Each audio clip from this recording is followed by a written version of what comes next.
जय हिंद साथियों, Exampur teaching school की ऑनलाइन क्लास में आप लोगों का बहुत बहुत स्वागत है। जोरदार तरीके से स्वागत है भाई सभी लोगों का। चलिए भाई सभी लोग जल्दी जल्दी उपस्थित हो जाइए, फिर क्लास की जोरदार शुरुआत कर दी जाए भाई। चलिए आ जाइए सभी लोग जल्दी जल्दी। चलिए भाई, प्रीति गुप्ता जी उपस्थित हो चुकी हैं, अनम खां जी उपस्थित हैं भाई। चलिए सभी लोग जल्दी जल्दी उपस्थित रहिएगा, फिर इसके बाद एक जोरदार सेशन की शुरुआत की जाए। रिया पटेल जी उपस्थित हैं, रिया सिंह चौहान जी भी भाई उपस्थित हैं।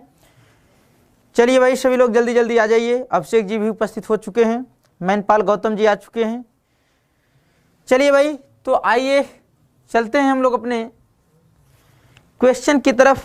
और उससे पहले क्या करना है, सभी लोग सेशन को एक बार लाइक शेयर मार दीजिएगा, फिर इसके बाद हम जोरदार सेशन की शुरुआत करते हैं। आइए भाई देखते हैं सुपर कॉम्बो परचम बैच। क्या सुपर कॉम्बो परचम बैच ज्वाइन करने का आखिरी मौका, अब पाएं 50% की छूट, यानी 50% का डिस्काउंट आपको दिया जा रहा है। कूपन कोड कौन सा उपयोग करना है, आपको कूपन कोड उपयोग करना है सुपर 50। आप लोग कूपन कोड उपयोग करिए और 50% का डिस्काउंट पाइए। यह कितना रुपया, यानी कहने का मतलब 650 रुपये में आपको देख रहे हैं कितने कोर्स भी है। यहाँ पर कौन कौन से एग्जाम कवर किया जा रहा है। आरआरबी एनटीपीसी CB22 के लिए, आरआरसी ग्रुप डी के लिए, यूपी पुलिस कांस्टेबल के लिए, यूपी पुलिस रेडियो ऑपरेटर के लिए, यूपी लेखपाल, SSC CHSL, SSC CGL tier 1, SSC MTS tier 1, Delhi police driver, head constable ministerial, head constable AWO TPO। कहने का मतलब इतने कोर्स के लिए आपको कितना 650 रुपया केवल देना हो रहा है। तो जल्दी जल्दी सब लोग एडमिशन ले लीजिए। 650 रुपये यार बहुत बड़ी रकम नहीं है, आजकल तो 650 रुपये लोग जेबा में वैसे लेके चलते हैं, ठीक है। और 650 रुपये बढ़िया दे के 50% डिस्काउंट लेते हुए आप लोग एडमिशन ले लीजिए। आइए देखते हैं ऑल टीचिंग एग्जाम्स, किसी भी कहने का मतलब कि किसी भी टीचिंग वाले एग्जाम की तैयारी कर रहे हैं तो उनके लिए क्या करना है। फ्री टेस्ट सीरीज आपको दिया जा रहा है, डेली करंट अफेयर्स दिया जा रहा है, डेली क्विज दिया जा रहा है, सब कुछ। लेकिन कब, जब आप लोग रजिस्ट्रेशन कर लेंगे कौन सा www.testwale.com को आप लोग अगर रजिस्टर्ड कर लेंगे तो इतनी सारी चीजें आपको फ्री में निःशुल्क आपको उपलब्ध कराई जाएंगी। क्या, free test series, daily current affairs और डेली क्विज। बात समझ में आ रही है। चलिए अब हम चलते हैं कहां पर, 10 तक यूपी PCS यानी जो लोग भैया यूपी PCS के लिए तैयारी कर रहे हैं, 10 तक यूपी PCS बैच 2022। ध्यान दीजिएगा इसकी क्या विशेषताएं हैं। यूपी PSC 2022 PT फोकस इस पर किया जा रहा है। To the point, super notes, daily live classes, zoom meeting, सब कुछ व्यवस्थाएं हैं, डेली क्लास PDF सब कुछ भाई। तो ध्यान दीजिएगा आपको यहाँ पर भी कितना, यहाँ पर भी 50% का डिस्काउंट दिया जा रहा है। कूपन कोड कौन सा उपयोग करना है, PCS 50 आपको कूपन कोड उपयोग करना है। और नीचे यहाँ पर ध्यान दे रहे होंगे 2 कॉन्टैक्ट नंबर दिया गया है। अगर कोई दिक्कत, कोई परेशानी हो एडमिशन लेने में तो आप लोग इस पर संपर्क कर सकते हैं। दाम कितना रखा गया भैया, 3999 दाम रखा गया है, लेकिन 50% का डिस्काउंट का मतलब 1999, यानी मोटा मोटी आप यूं कर लीजिए 2000 रुपये आपको देना है। 504 नोट आप निकालिएगा और आराम से PCS के लिए आप लोग एडमिशन ले लीजिएगा। आइए चलते हैं अब कहां पर भैया, 10 तक कॉम्बो, यानी 10 तक कॉम्बो बैच आपको भैया क्या, यूपी PCS प्लस NCERT दोनों चीजें यहां पर उपलब्ध कराई जा रही हैं बैच 2022 के लिए। फिर वही यहाँ पर विशेषताएं हैं इसकी, यहाँ पर प्राइस कुछ अलग रखा गया है, ठीक है। यहाँ पर कॉम्बो बैच है तो भैया प्राइस अलग रखा गया है। कहने का मतलब एक कम कितना, 7000 रुपया, एक कम 7000 रुपया यहाँ पर दाम है, लेकिन एक कम 35 रुपया, 3499 आपको देना है और एडमिशन आप लोगों को आराम से मिल जाएगा। यहाँ पर भी वही करना है, PCS 50 आपको कूपन कोड उपयोग करना है और 50% का आप डिस्काउंट ले सकते हैं। नीचे 2 कॉन्टैक्ट नंबर दिया ही गया है और आपको एग्जामपुर ऑफिशियल ऐप आप लोग डाउनलोड कर लीजिए जो लोग 10 तक बैच में एडमिशन लेना चाहते हैं। आइए अब हम लोग चलते हैं सीधे अपने क्वेश्चन की तरफ। देखते हैं आज का हमारा पहला क्वेश्चन क्या पूछा गया है, आज हम लोग करेंगे वन लाइनर क्वेश्चन एक बार फिर। पिछली क्लास में हम लोग भी वन लाइनर क्वेश्चन किए थे, उसका काफ़ी हद तक बेनिफिट आप लोगों को दिखा, तो इसीलिए हमको ये लगा कि भाई वन लाइनर क्वेश्चन और करा दिया जाए। देखिए वन लाइनर क्वेश्चन से आपको फ़ायदा क्या है, बढ़िया ज़्यादा से ज़्यादा चीज़ें इसमें आपकी रिवीजन हो जाती हैं, ठीक है। इसलिए हम कुछ वन लाइनर क्वेश्चन आपके सामने लेकर आ रहे हैं। चलिए भाई आज का सेशन हम स्टार्ट करते हैं। क्वेश्चन नंबर 1 की तरफ आते हैं। आइए देखते हैं क्वेश्चन नंबर 1 क्या पूछा गया है। चलिए भाई क्वेश्चन नंबर 1 पूछा गया है, किस अधिनियम के द्वारा कंपनी में, ध्यान दीजिएगा कि कंपनी की अगर बात हो रही है, यानी कहने का मतलब है ईस्ट इंडिया कंपनी की बात हो रही है। ईस्ट इंडिया कंपनी की स्थापना कब होती है, 1600 ईस्वी में होती है। 1600 ईस्वी के चार्टर एक्ट के तहत होती है। ईस्ट इंडिया किस अधिनियम के द्वारा कंपनी में गवर्नर जनरल का पद सृजित किया गया, by which act the post of governor general was created in the company. आइए देखते हैं ईस्ट इंडिया कंपनी में किस अधिनियम के द्वारा गवर्नर जनरल का पद सृजित किया गया, ये आपसे क्वेश्चन किया गया है। आइए देखते हैं। तो मैं बताना चाहूंगा, अच्छी तरह आप लोग जानते हैं, क्या जानते हैं, अच्छी तरह जानते हैं आप लोग, 23 जून 1757 को एक युद्ध होता है भैया, प्लासी का युद्ध। कौन सा युद्ध होता है, प्लासी का युद्ध। प्लासी के युद्ध में होता क्या है, एक तरफ अंग्रेज हैं, अंग्रेज का मतलब रॉबर्ट क्लाइव नेतृत्व करता है अंग्रेजों की तरफ से, दूसरी तरफ कौन है, बंगाल का नवाब है, कौन, सिराजुद्दौला। प्लासी का युद्ध यानी रॉबर्ट क्लाइव और सिराजुद्दौला के बीच जब युद्ध होता है तो होता क्या है, सिराजुद्दौला का जो सेनापति है मीर जाफर, रॉबर्ट क्लाइव मीर जाफर को अपनी तरफ मिला लेता है और उनको कुछ लालच, कुछ प्रलोभन देता है कि अगर आप इस युद्ध में हमारा साथ दे रहे हैं तो अगर युद्ध हम जीतते हैं तो मैं आपको बंगाल का नवाब बना दूंगा और कुछ मुद्रा पानी भी दूंगा। इसी लालच में आकर मीर जाफर जो है अपने नवाब के साथ गद्दारी करता है और जाकर रॉबर्ट क्लाइव से मिल जाता है। तो रॉबर्ट क्लाइव बहुत ही आसानी तरीके से प्लासी का युद्ध जीत लेता है। इसी के बाद ईस्ट इंडिया कंपनी क्या करती है, क्लाइव को बंगाल का पहला गवर्नर नियुक्त करती है और वायदे के मुताबिक बंगाल का नवाब किसको बनाया जाता है, मीर जाफर को बनाया जाता है। तो कहने का मतलब भाव यहां पर यह है कि जब बंगाल का पहला गवर्नर बनाया जाता है, किसको, रॉबर्ट क्लाइव को बंगाल का पहला गवर्नर न कि गवर्नर जनरल, ध्यान दीजिएगा, रॉबर्ट क्लाइव को बंगाल का पहला गवर्नर बनाया जाता है। अगर बात की जाए, अगर पहला गवर्नर इनको बनाया जाता है बंगाल का, तो भैया अंतिम गवर्नर किसको बनाया जाता है, अंतिम गवर्नर किसको बनाया जाता है यह भी बात समझिएगा। अंतिम गवर्नर की बात हो रही है तो आपको बताना है वारेन हेस्टिंग्स। क्या बताना है, वारेन हेस्टिंग्स बताना है।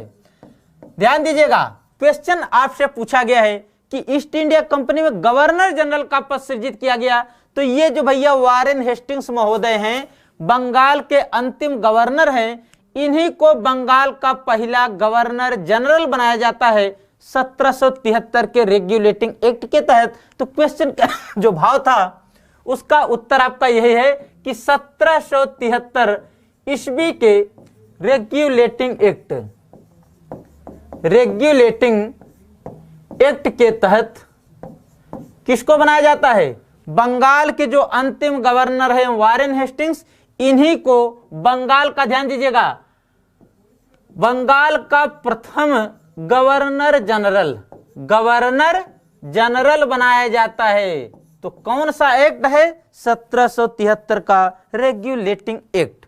अगर थोड़ा सा हम लोग चर्चा और कर दें कि 1773 के रेगुलेटिंग एक्ट में और क्या बात होती है, इसी एक्ट के तहत 1773 के एक्ट के तहत पहली बात ये बात होती है। दूसरी बात होती है कलकत्ता में, कहां पर, आपके कलकत्ता में एक उच्चतम न्यायालय की स्थापना की जाती है। कब की जाती है ये भी ध्यान दीजिएगा, 1774 ईस्वी में कलकत्ता में एक उच्चतम न्यायालय की स्थापना की जाती है 1773 के रेगुलेटिंग एक्ट के तहत। फिर क्या होता है, वहां पर कहने का मतलब उच्चतम न्यायालय जब स्थापित किया जाता है तो वहां का मुख्य न्यायाधीश किसको नियुक्त किया जाता है? एलिजाह इंपे को मुख्य न्यायाधीश नियुक्त किया जाता है कलकत्ता में जो सुप्रीम कोर्ट आपका स्थापित होता है। इसके बाद क्या होता है? अन्य न्यायाधीश कौन हैं? आपके हाइड महोदय हैं, लिमेस्टर महोदय हैं और कौन है? चेम्बर्स। ये आपके अन्य न्यायाधीश, एलिजाह इंपे आपके मुख्य न्यायाधीश हैं। बात समझ में आ रही है? तो ये बहुत ही महत्वपूर्ण 2 पॉइंट उसमें बनते हैं। आइए अब हम लोग चलते हैं कहां पर? क्वेश्चन नंबर 2 की तरफ चलते हैं। भाई क्वेश्चन नंबर 2 देखते हैं क्या पूछा गया है। आइए देखते हैं। 13 दिसंबर 1946 को उद्देश्य प्रस्ताव किसके द्वारा प्रस्तुत हुआ? आइए देखते हैं। क्वेश्चन यह भी कई बार पूछा गया है कि उद्देश्य प्रस्ताव यानी ऑब्जेक्टिव प्रपोजल किसके द्वारा प्रस्तुत किया गया? आइए देखते हैं। एक तो क्वेश्चन आपसे सीधे सीधे यही पूछा जाता है, उद्देश्य प्रस्ताव को कब प्रस्तुत किया गया? तो 13 दिसंबर 1946 को उद्देश्य प्रस्ताव प्रस्तुत किया गया, क्वेश्चन 1। दूसरा क्वेश्चन बनता है उद्देश्य प्रस्ताव किसके द्वारा प्रस्तुत किया गया? तो आपको बताना है पंडित जवाहरलाल नेहरू के द्वारा। ठीक है, तो क्वेश्चन यही आपसे पूछा गया है कि 13 दिसंबर 1946 को उद्देश्य प्रस्ताव किसके द्वारा प्रस्तुत किया गया? तो आपका उत्तर क्या हो जाएगा? आपका उत्तर हो जाएगा पंडित जवाहरलाल नेहरू, पंडित जवाहरलाल पीटी नेहरू। बात समझ में आ रही है? अब देखिए, अब अगर आपसे क्वेश्चन पूछ दिया जाए कि 13 दिसंबर 1946 को उद्देश्य प्रस्ताव तो प्रस्तुत हो रहा है, लेकिन इसको स्वीकृति कब प्रदान की गई है? यह भी क्वेश्चन आपसे बनता है और कई बार क्वेश्चन पूछा गया है। स्वीकृति कब प्रदान की जाती है? तो आपको बताना है 22 जनवरी यानी 22 जनवरी 1947 यानी 1947 को उद्देश्य प्रस्ताव को स्वीकृति प्रदान की जाती है। यह भी बात आप लोग क्लियर कट जानते रहिएगा। अब बात अगर पंडित जवाहरलाल नेहरू की आ ही चुकी है तो इनके बारे में और सारी बातें हम कर सकते हैं। क्या बातें कर सकते हैं? एक तो आपके पंडित जवाहरलाल नेहरू भारत के प्रथम प्रधानमंत्री रहे, पहली बात। और दूसरी बात यह है कि भारत की खोज यानी डिस्कवरी ऑफ इंडिया और इसके अलावा विश्व इतिहास की झलक ग्लिम्पसेस ऑफ वर्ल्ड हिस्ट्री, दो बहुत ही फेमस, दो बहुत ही चर्चित रचनाएं हैं। किसकी रचनाएं हैं? पंडित जवाहरलाल नेहरू की। यह भी क्वेश्चन कई बार परीक्षा में पूछे गए हैं। और अगर इसके अलावा बात की जाए पंडित जवाहरलाल नेहरू के बारे में, तो भैया पंडित जवाहरलाल नेहरू संविधान सभा में कई समितियां बनाई गई थी। तो एक आपका है संघीय संविधान समिति और एक है संघ शक्ति समिति, यानी संघीय संविधान समिति और संघ शक्ति समिति दोनों के अध्यक्ष हैं आपके पंडित जवाहरलाल नेहरू। बात को क्लियर कर समझते रहिएगा। इसके अलावा अगर हम थोड़ा सा चर्चा करें, 1935 का जो भारत शासन अधिनियम है, उस अधिनियम के बारे में ये क्या बोलते हैं, इनका कुछ स्टेटमेंट आता है। बोलते हैं कि यह अनेक ब्रेकों वाली इंजन रहित गाड़ी है, 1935 वाले अधिनियम के बारे में। इसके अलावा और क्या बोलते हैं? दास्ता का नया चार्टर एक्ट बोलते हैं 1935 वाले अधिनियम को। इसके अलावा अगर हम थोड़ा सा और चर्चा कर दें पंडित जवाहरलाल नेहरू के बारे में, तो भैया ध्यान दीजिएगा, कौन? भारतीय राष्ट्रीय कांग्रेस का जो अधिवेशन हो रहा है, 3 बार भारतीय राष्ट्रीय कांग्रेस के अधिवेशन की अध्यक्षता किए हैं। कब कब किए हैं? आइए हम थोड़ा सा चर्चा कर देते हैं। एक तो 1929 में कार्यक्रम होता है, कहां पर? जब आपके लाहौर में कार्यक्रम आयोजित होता है। लाहौर में जब कार्यक्रम आयोजित होता है तो उसी में पूर्ण स्वराज की मांग की जाती है। उस अधिवेशन की अध्यक्षता आपके पंडित जवाहरलाल नेहरू जी करते हैं। दूसरे पॉइंट पर अगर हम लोग आए तो दूसरा कौन सा अधिवेशन है भैया? 1936 का एक लखनऊ अधिवेशन है। वो कौन सा लखनऊ अधिवेशन है? 1936 का। उस अधिवेशन की भी अध्यक्षता आपके पंडित जवाहरलाल नेहरू जी ही करते हैं। इसके बाद एक क्वेश्चन और बनता है, कौन सा? 1937 का जो अधिवेशन है भैया, फैजपुर वाला अधिवेशन। फैजपुर का मतलब हुआ महाराष्ट्र में यह कार्यक्रम आयोजित हुआ था। फैजपुर आपके महाराष्ट्र में पड़ता है। क्वेश्चन कई बार पूछा जाता है कि गांव में आयोजित होने वाला भारतीय राष्ट्रीय कांग्रेस का पहला अधिवेशन कौन था? पहला ऐसा कौन सा गांव है जो कि गांव में कार्यक्रम आयोजित हुआ भारतीय राष्ट्रीय कांग्रेस का? तो आपको बताना है पहला कार्यक्रम 1937 फैजपुर अधिवेशन। अगर क्वेश्चन आपसे पूछ दिया जाए कि दूसरा ऐसा कौन सा गांव है जहां पर भारतीय राष्ट्रीय कांग्रेस का अधिवेशन हुआ, तो आपको दूसरा गांव बताना है 1938, जो कि हरपुरा। हरपुरा का मतलब गुजरात, और गुजरात का मतलब सुभाष चंद्र बोस अध्यक्षता करते हैं।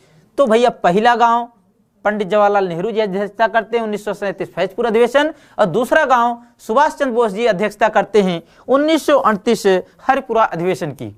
बात समझ में आ रही है? चलिए अब अगर इसके बाद बात की जाए तो भैया पंडित जवाहरलाल नेहरू से क्वेश्चन और भी बन सकते हैं, लेकिन ये तो बहुत ही महत्वपूर्ण में बातों की चर्चा किया जो कि आए दिन एग्जाम में पूछे जाते हैं। जितने भी लोग क्लास वाचिंग कर रहे हैं, एक बार सेशन को अगर बढ़िया लग रहा हो तो सभी लोग लाइक शेयर दबा करिएगा। कारण ये कि पंडित जवाहरलाल नेहरू के बारे में हमने चर्चा किया तो आपको लग रहा होगा कि ये आपके बहुत ही महत्वपूर्ण क्वेश्चन हैं। आइए चलते हैं अगले क्वेश्चन पर, देखते हैं अगला क्वेश्चन क्या पूछा गया है। वही 3 नंबर का क्वेश्चन आपसे क्या पूछा गया है, आइए एक बार देखते हैं। जहां तक मैं समझ पा रहा हूं वन लाइनर क्वेश्चन से आपको बहुत बढ़िया फायदा मिल रहा होगा, जहां तक मैं समझ पा रहा हूं, इसीलिए ये मैंने रणनीति थोड़ा से अपनाया है। भारत का राष्ट्रीय चिन्ह हो, भारत का जो राष्ट्रीय चिन्ह है कब अपनाया गया, ये आपसे क्वेश्चन किया गया है। When was the national एम्बल of India adopted. आइए देखते हैं भारत का राष्ट्रीय चिन्ह, नेशनल सिंबल, चिन्ह, ठीक है। आइए भाई देखते हैं राष्ट्रीय चिन्ह का मतलब क्या हुआ। जो बनारस में आपका, कहां पर, बनारस में जो अशोक स्तंभ है, एक 4 सिंह, 4 सिंह जो एक दूसरे की तरफ पीठ से पीठ सटाए हुए खड़े हैं, 4 शेर, ठीक है, वही आपका राष्ट्रीय चिन्ह है। क्वेश्चन पूछा गया है कि राष्ट्रीय चिन्ह कहने का मतलब कब अपनाया गया, संविधान सभा के द्वारा। तो इसका उत्तर आप लोग क्या करेंगे भैया, ये राष्ट्रीय चिन्ह आपका जो है, ध्यान दीजिएगा, 26 जनवरी 1950 को संविधान सभा के द्वारा अपनाया गया था, अपनाया गया था। बात समझ में आ रही है? अपनाया गया था।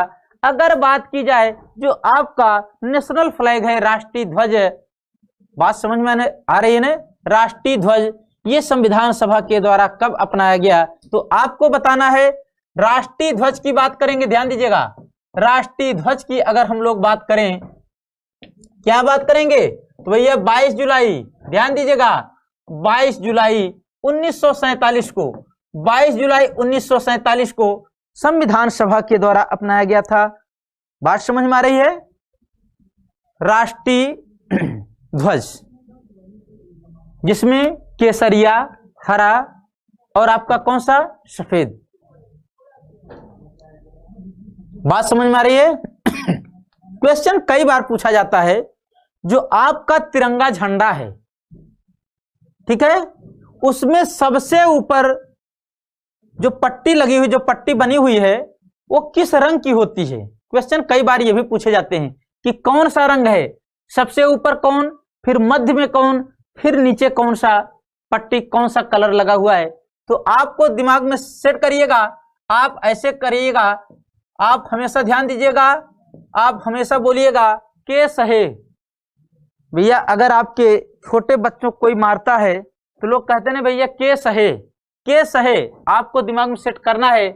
केस हो गया केसरिया, केसरिया रंग सबसे ऊपर है, इसके बाद स से हो गया सफेद, भैया सफेद बीच में हो गया, ह से हो गया हरा, यानी ये आपका रंग का कलर है। सबसे ऊपर केसरिया, जिसको आप यूं कह सकते हैं कि लाल कलर कह सकते हैं, लेकिन केसरिया रंग थोड़ा लाल कलर से भिन्न कलर होता है, ठीक है।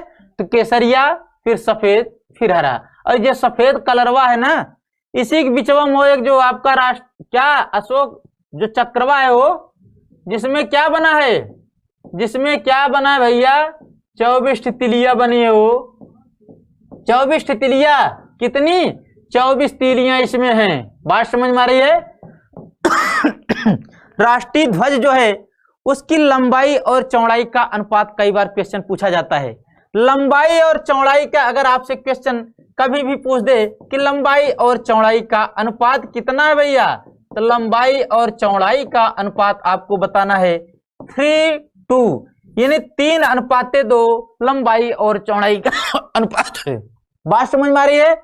अगर हम थोड़ा से बात कर दें, जो आपका राष्ट्रीय गान है, जो आपका राष्ट्रीय गान है, राष्ट्रीय गान का मतलब जन गण मन अधिनायक जय हे, भारत भाग्य विधाता, ये आपका यही राष्ट्रीय गान है, जिसको किसके द्वारा लिखा गया है? रविन्द्रनाथ टैगोर के द्वारा। बात समझ में आ रही है। और एक चीज ध्यान दीजिएगा, ये राष्ट्रगान कहां से लिया गया है? गीतांजलि से लिया गया है। गीतांजलि किसने लिखा है? रविन्द्रनाथ टैगोर, दुनिया जानती है। 1913 में साहित्य के लिए उनको नोबेल पुरस्कार दिया गया था। और जो आपका राष्ट्रीय गीत है, राष्ट्रीय गीत का मतलब वंदे मातरम, वंदे मातरम का मतलब आनंद मठ, ठीक है, जो कि आनंद मठ से लिया गया है। यानी कि बंकिम चंद्र चटर्जी, भैया बंकिम चंद्र चटर्जी ने लिखा है। देखिए कुछ चीजें ऐसी होती है, जैसे राष्ट्रीय गीत की बात की जाए तो वंदे मातरम, वंदे मातरम का मतलब आनंद मठ, आनंद मठ का मतलब बंकिम चंद्र चटर्जी, ठीक है। तो राष्ट्रीय गीत और राष्ट्रगान दोनों को संविधान सभा के द्वारा कब अपनाया गया? तो मैं दोनों की बात कर रहा हूं, राष्ट्रीय गान हो गया और आपका गीत हो गया, दोनों की दोनों चीजें 24 जनवरी, ध्यान दीजिएगा, 24 जनवरी 1950 को संविधान सभा के द्वारा अपनाया गया था। 26 जनवरी राजकीय चिन्ह, राष्ट्रीय चिन्ह, 24 जनवरी राष्ट्रीय गान और राष्ट्रीय गीत दोनों अपनाया गया, और 22 जुलाई 1947 को राष्ट्रीय ध्वज अपनाया गया है। बात समझ में आ रही है। अगर बात की जाए राष्ट्रीय पंचांग को कब अपनाया गया, तो भैया राष्ट्रीय पंचांग जो कि आपका किस पर शक संवत पर आधारित है? ग्रेनेडियर कैलेंडर, राष्ट्रीय पंचांग आपका कौन सा है? Grenadier calendar. उसको कब अपनाया गया? तो भैया 22 मार्च 1957 को, 1957, 22 मार्च 1957 को राष्ट्रीय पंचांग अपनाया गया था। तो फंडा बिल्कुल आपका क्लियर हो गया होगा, जहां तक मैं समझ पा रहा हूं, जहां तक मैं समझ पा रहा हूं कि एक क्वेश्चन के साथ आपका पूरा फंडा क्लियर कर दिया जाए, ये मेरा मंतव्य है। आइए चलते हैं 4 नंबर क्वेश्चन पर, देखते हैं 4 नंबर का क्वेश्चन क्या पूछा गया है। भारतीय संविधान एक अर्धसंघीय संविधान है। भैया भारतीय संविधान के विषय में एक अर्धसंघीय संविधान है, ये स्टेटमेंट किसने दिया है? आइए देखते हैं। अर्धसंघीय किसने कहा भैया?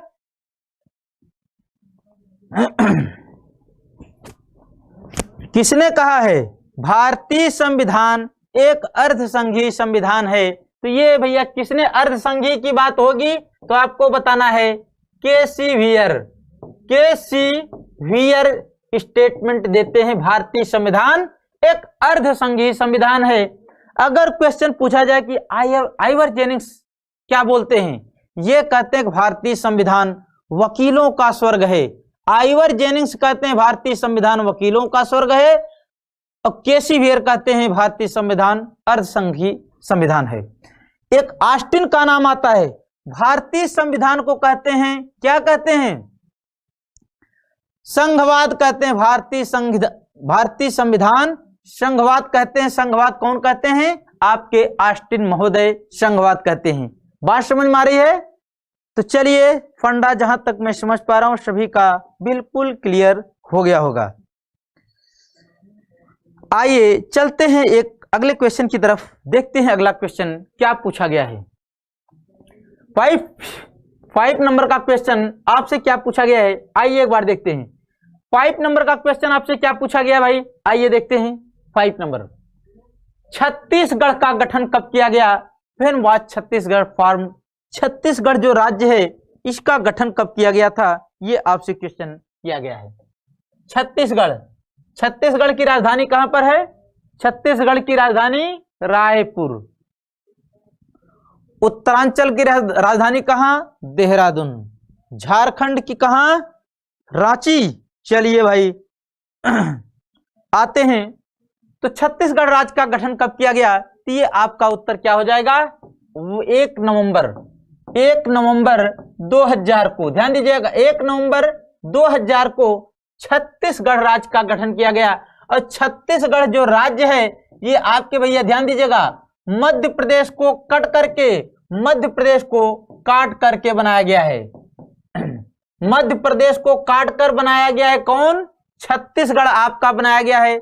इसके बाद उत्तरांचल, जो आजकल जिसको हम बोलते हैं उत्तराखंड, पहले उसको हम उत्तरांचल के नाम से जानते थे शुरू में। तो ध्यान दीजिएगा, उत्तरांचल की अगर हम लोग बात करेंगे, उत्तरांचल, तो ध्यान दीजिएगा ये उत्तर प्रदेश को काट कर बनाया गया है। किसको? उत्तर प्रदेश को काट कर बनाया गया है। किसको? उत्तरांचल को। उत्तरांचल का गठन कब किया गया है? तो आपको बताना है भैया, आपको बताना है 9 नवंबर 2000। 9 नवंबर 2000 को आपका उत्तरांचल राज्य का गठन किया गया। छत्तीसगढ़, उत्तरांचल, इसके अलावा एक और राज्य था झारखंड। ठीक है, आइए हम बात करते हैं। अगर हम बात करें कि झारखंड, भैया ये किसको काट के बनाया गया था? हो, झारखंड जब बना तो ये बिहार का कट करके बनाया गया। बिहार को कट मारा गया है, बिहार को काट कर। कहने का मतलब फंडा बिल्कुल जानते रहिएगा कि किसको काट कर बनाया गया है, ये भी बात जानिएगा। झारखंड को बिहार से कट करके बनाया गया है भैया 15 नवंबर। कब? 15 नवंबर 2000 को। 2000 1 नवंबर, 9 नवंबर और 15 नवंबर, यानी छत्तीसगढ़, मध्य प्रदेश काट के छत्तीसगढ़, फिर उत्तरांचल, फिर आपका झारखंड। ये है 3 स्टेट। बात समझ में आ रही है? चलिए, बहुत बहुत बढ़िया, बहुत बढ़िया। सभी लोग एक बार सेशन को दबा के लाइक शेयर मार दीजिएगा।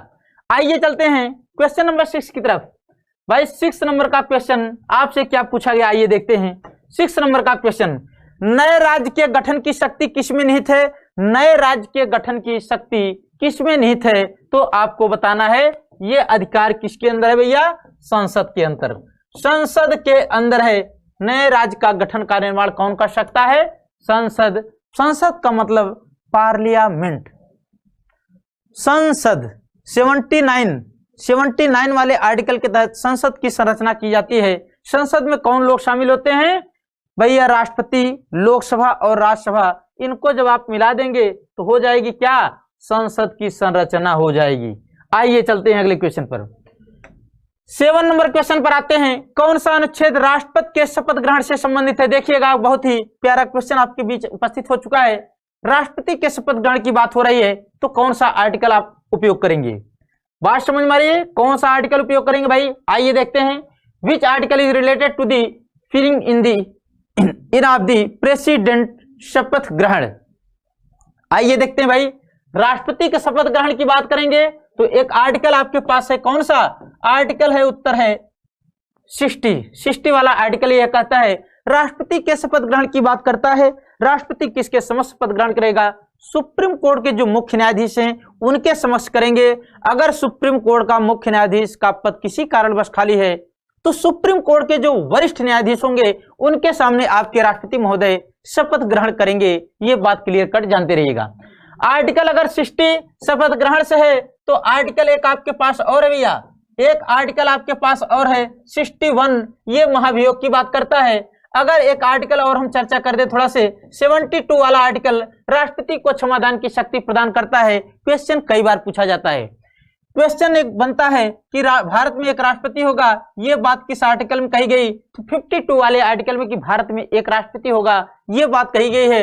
अगर हम चर्चा थोड़ा सा और कर दें, आर्टिकल 53 में क्या कहा गया? कई बार क्वेश्चन पूछा गया है, संघ की कार्यपालिका शक्ति राष्ट्रपति में निहित होगी, ये बात 53 वाले आर्टिकल में कही गई है।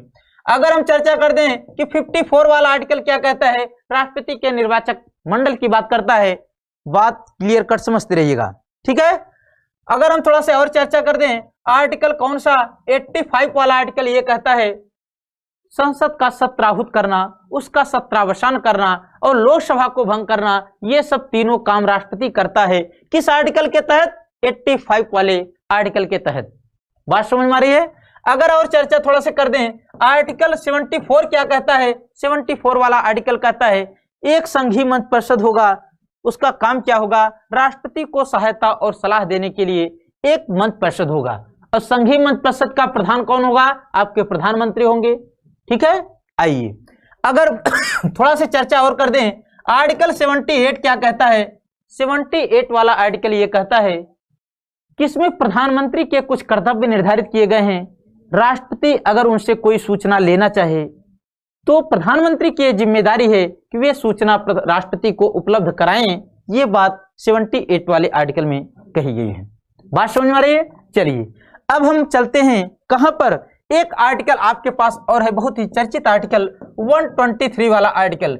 ये क्या कहता है 123 वाला आर्टिकल? ये कहता है राष्ट्रपति को अध्यादेश जारी करने का अधिकार है 123 वाले आर्टिकल में। ठीक है, अगर ध्यान दीजिएगा इसी 2 को हम पहले ला दें थोड़ा से, यानी 2 लिख दें, फिर 1 लिख दें, फिर 3 लिख दें, तो भैया एक नया आर्टिकल बन गया। कौन सा आर्टिकल हो गया? 213, राज्यपाल को अध्यादेश जारी करने का अधिकार अब हो गया। 2 को केवल बाहर लाए, हो गया 213, तो राज्यपाल को अध्यादेश जारी करने का अधिकार हो गया। बात समझ में आ रही है? बिल्कुल समझ में आ रही है। आइए अब हम चलते हैं अगले क्वेश्चन पर, देखते हैं 8 नंबर का क्वेश्चन आपसे क्या पूछा गया है। क्वेश्चन नंबर 8 भाई, 8 नंबर का क्वेश्चन क्या पूछा गया है, आइए देखते हैं। 8 नंबर का क्वेश्चन क्या पूछा गया भाई? 8 नंबर, भारत की प्रथम महिला राष्ट्रपति कौन थी? हो, भारत की प्रथम महिला राष्ट्रपति की बात हो रही है, यानी बात हो रही है प्रतिभा देवी सिंह पाटिल की।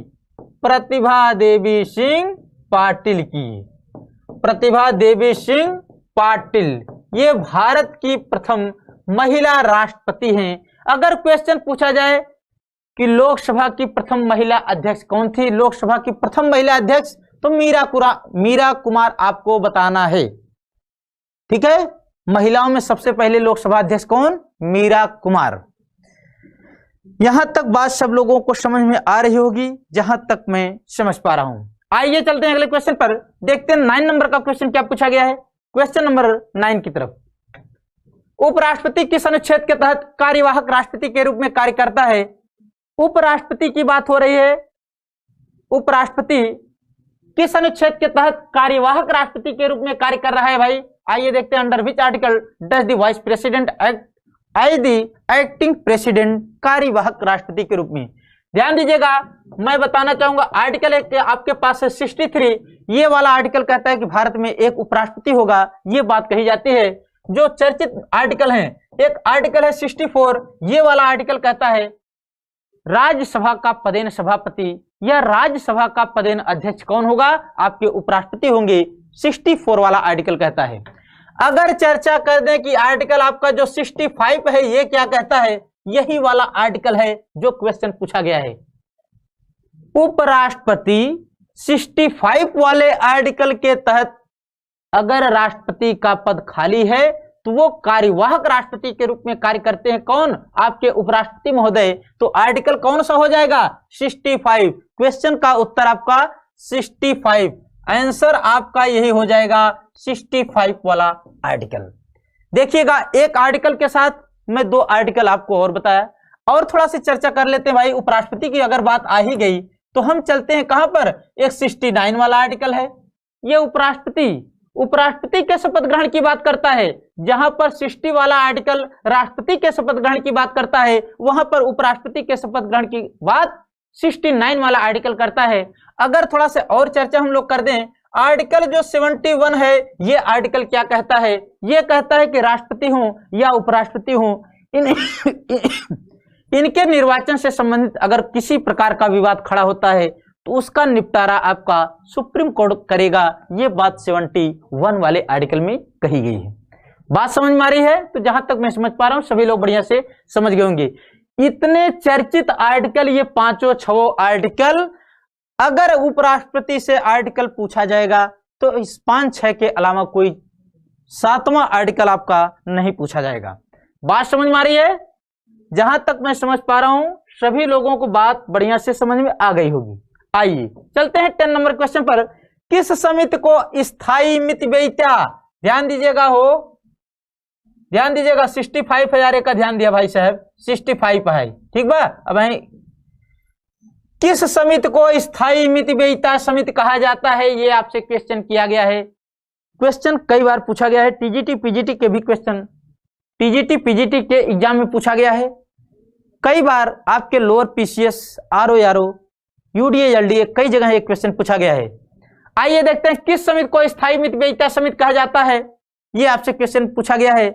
और एक चीज ध्यान दीजिएगा, अगर आपसे क्वेश्चन कर दिया जाए क्या अनुमान करने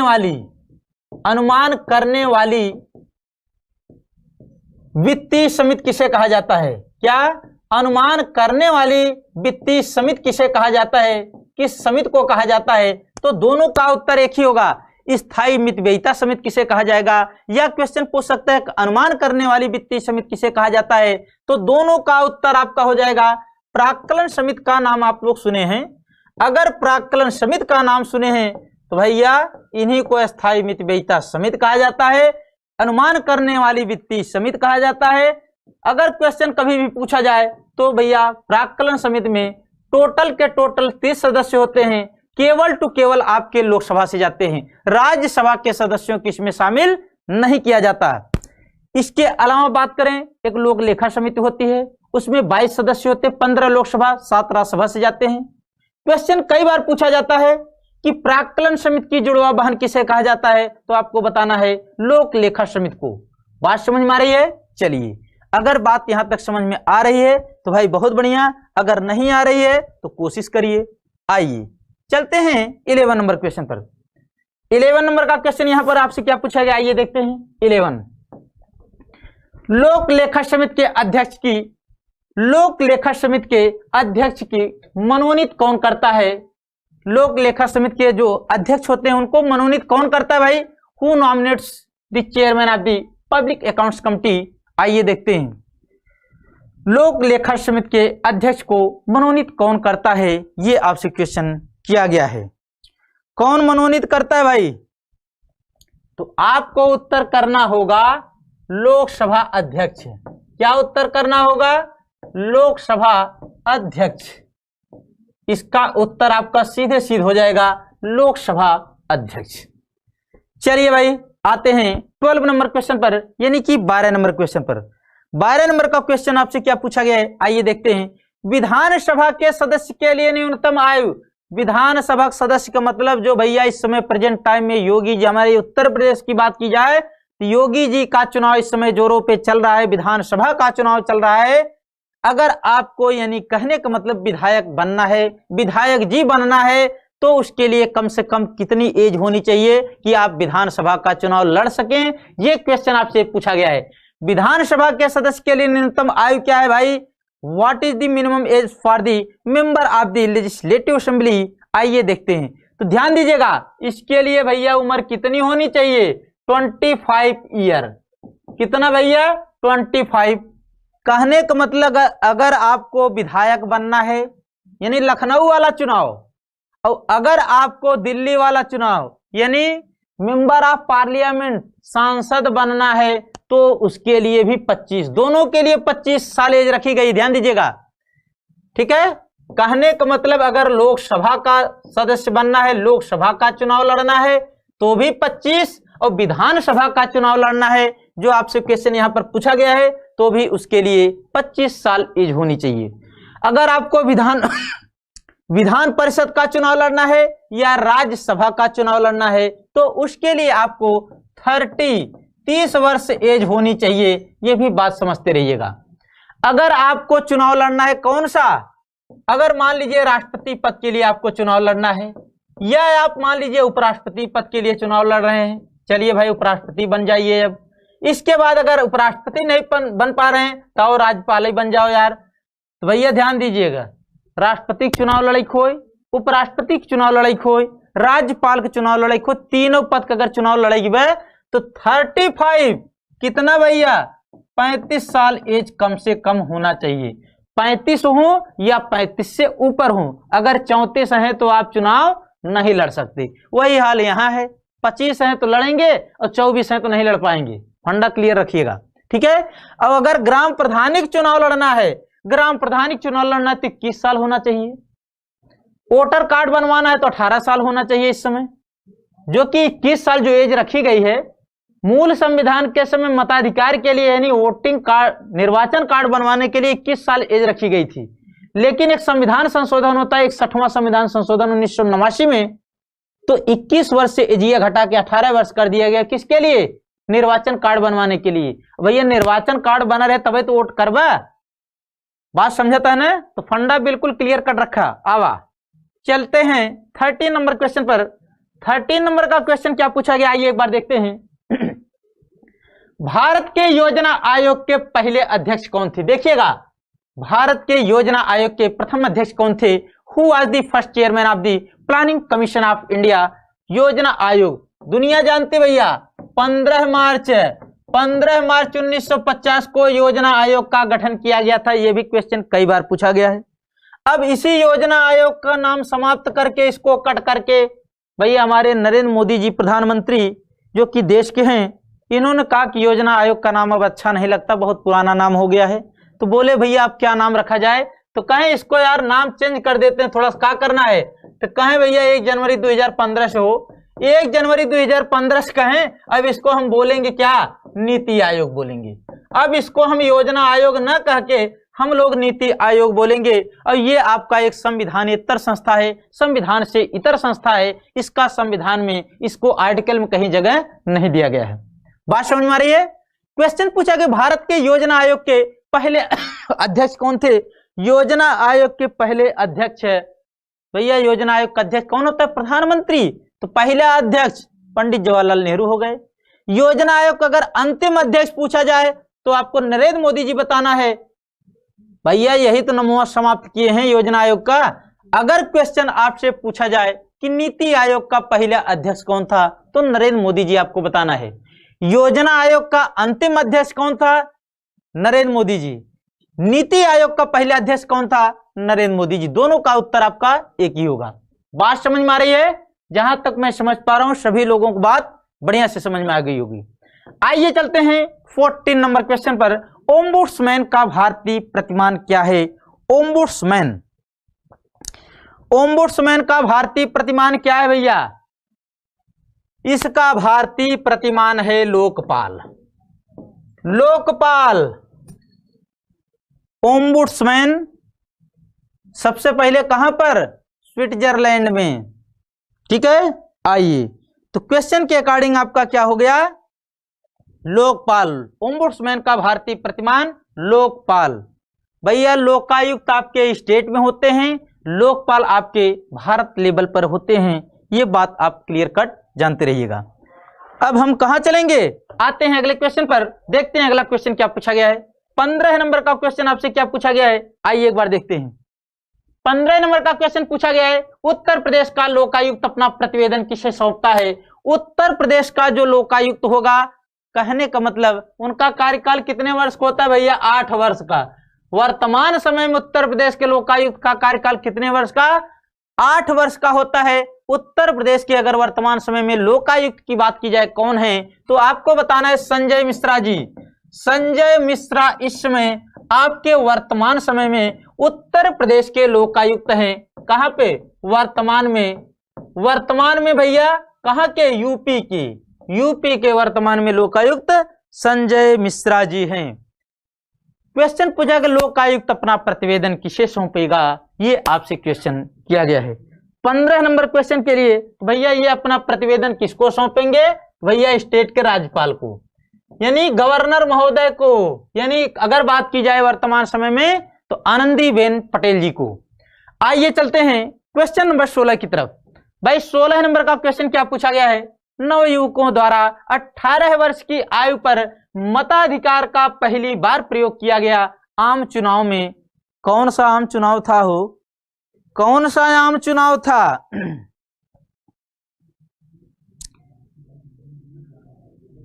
कौन सा आम चुनाव था? कहने का मतलब अच्छी तरह आप लोग जानते हैं कि जब हमारा भारत का संविधान बनकर तैयार हुआ था, उस समय मताधिकार के लिए एज रखी गई थी 21 वर्ष। इसके पहले हम लोग चर्चा कर चुके हैं। बाद में उसमें संशोधन किया गया, 61वां संविधान संशोधन 1989, तो 21 वर्ष से एज घटाकर 18 वर्ष कर दिया गया। तो क्वेश्चन ये पूछा गया कि जब 18 साल एजिया की गई, जब निर्वाचन कार्ड लोग बनवाए, तो कौन सा आम चुनाव था जिसमें पहली बार 18 साल वाले वोटिंग किए थे? तो आपको क्या बताना है? 1989। ठीक है, 1989 का आम चुनाव था। क्वेश्चन का आपका उत्तर क्या होगा? 1989 वाला चुनाव था। बात समझ में आ रही है? चलिए आते हैं अगले क्वेश्चन पर, देखते हैं अगला क्वेश्चन क्या पूछा गया है। भाई 17 नंबर का क्वेश्चन आपसे क्या पूछा गया, आइए एक बार देखते हैं। 17 नंबर, वर्तमान में भारत में कितने, क्या है यार, वर्तमान में भारत में कितने क्या हैं? क्वेश्चन क्या है भैया? वर्तमान में भारत में कितने हैं? कितने यार उच्च न्यायालय हैं? कितने उच्च न्यायालय हैं वर्तमान में? हाई कोर्ट भारत में आपके वर्तमान में कितने उच्च न्यायालय हैं? वर्तमान में कितने हाई कोर्ट हैं भैया प्रेजेंट टाइम में? तो आपको क्या बताना होगा? आपको क्या बताना होगा? आपको बताना होगा 25 उच्च न्यायालय इस समय आपके स्टेट में, भारत में 25 उच्च न्यायालय हैं आपके पूरे भारत में। तो क्वेश्चन का उत्तर हो गया उच्च न्यायालय। एक चीज ध्यान दीजिएगा, एक आर्टिकल आपके पास है, कौन सा? 214 वाला आर्टिकल यही कहता है प्रत्येक राज्य में एक उच्च न्यायालय होगा, ये बात कही जाती है। बात समझ में आ रही है? एक आर्टिकल आपके पास है, कौन सा आर्टिकल है? 231 231 वाला आर्टिकल ये कहता है एक ही व्यक्ति को 2 या 2 से अधिक राज्यों का क्या 231 वाले आर्टिकल में क्या बात कही गई है? 2 या 2 से अधिक राज्यों के लिए क्या बात कही गई है? 2 या 2 से अधिक राज्यों के लिए एक ही उच्च न्यायालय गठित किया जा सकता है, ये बात 231 वाले आर्टिकल में कही गई है। और वैसे प्रत्येक राज्य में एक राज्यपाल, प्रत्येक राज्य में एक उच्च न्यायालय होगा, ये बात कही गई है 214 में। 214 वाले आर्टिकल में प्रत्येक राज्य में एक उच्च न्यायालय होगा, ये बात कही गई है। और 231 में ये बात कही गई है कि 2 या 2 से अधिक राज्यों के लिए एक ही उच्च न्यायालय का गठन या प्रावधान किया जा सकता है। ठीक है, आइए चलते हैं 18 नंबर क्वेश्चन पर। 18 नंबर का क्वेश्चन देखते हैं क्या पूछा गया है। 18 नंबर का क्वेश्चन आइए देखते हैं। क्वेश्चन पूछा गया है राज्य विधान परिषद का प्रावधान किस अनुच्छेद में है? राज्य विधान परिषद का प्रावधान, ठीक है, विधान परिषद की बात हो रही है, विधान परिषद की बात हो रही है। विधान परिषद को हम लोग क्या बोलते हैं? पहली बात तो इसको हम द्वितीय सदन बोलते हैं, इसके अलावा इसको हम उच्च सदन बोलते हैं। ठीक है, द्वितीय सदन कहिए या उच्च सदन कहिए, किस अनुच्छेद में है आइए चर्चा करते हैं। ध्यान दीजिएगा, जो राज्य का आपका विधानमंडल होगा, राज्य का जो आपका विधानमंडल होगा वो आर्टिकल, किस आर्टिकल में बात कही गई है? 168 168 वाले अनुच्छेद में यह कहा गया है कि राज्य में एक विधानमंडल होगा, ये बात कही गई है। अगर हम चर्चा कर दें कि जो आपका आर्टिकल 169 वाला आर्टिकल है, ये आर्टिकल क्या कहता है? ये आर्टिकल आपसे कहता है कि संसद को यह अधिकार है कि वह किसी भी राज्य में विधान परिषद का या तो सृजन कर सकता है अथवा उसकी समाप्ति कर सकता है। बस 5-10 मिनट और बस। ठीक है, तो भैया 169 वाले आर्टिकल में यह बात कही गई है कि संसद को यह अधिकार है कि किसी राज्य में विधान परिषद का या तो सृजन कर सकता है अथवा उसकी समाप्ति कर सकता है। जो आर्टिकल आपके पास है कौन सा? 170 वाले आर्टिकल में यह बात कही गई है कि विधानसभा की संरचना की बात की गई है। तो भैया 171 वाला आर्टिकल ये कहता है विधान परिषद की संरचना की बात की जाती है। तो क्वेश्चन आपका यही पूछा गया है कि राज्य विधान परिषद का प्रावधान किस आर्टिकल में है, ये बात कही गई है। तो क्वेश्चन के अकॉर्डिंग आपका 171। ठीक है, आते हैं क्वेश्चन नंबर 19 की तरफ, देखते हैं क्वेश्चन क्या पूछा गया है। 19 नंबर का क्वेश्चन आपसे क्या पूछा गया है, आइए एक बार देखते हैं। किस भाग में मूल कर्तव्य का उल्लेख किया गया है? In which article is the provision of state legislative council? In which article, ये तो यार इंग्लिश वर्जन कुछ और ले लिया गया है। टाइपिस्ट देखिए हवा में ये लोग टाइप करते हैं, टाइपिस्ट देखिए ये लोग हवा में टाइप कर रहे हैं मैटर। क्वेश्चन आपसे कुछ और पूछा गया, इंग्लिश वर्जन कुछ और लिखा जा रहा है। किस भाग में आपका मूल कर्तव्य का उल्लेख किया गया है, ये आपसे क्वेश्चन किया गया है। ठीक है, तो इसका उत्तर आपका क्या होगा, किस भाग में बात हो रही है। तो भाग की अगर हम बात करेंगे तो मूल कर्तव्य की बात हो रही है, तो भाग 4 क में जगह दिया गया है। अच्छी तरह जानते हैं जब हमारा भारत का संविधान बनकर तैयार हुआ था तो उसमें मौलिक कर्तव्यों का उल्लेख नहीं किया गया था।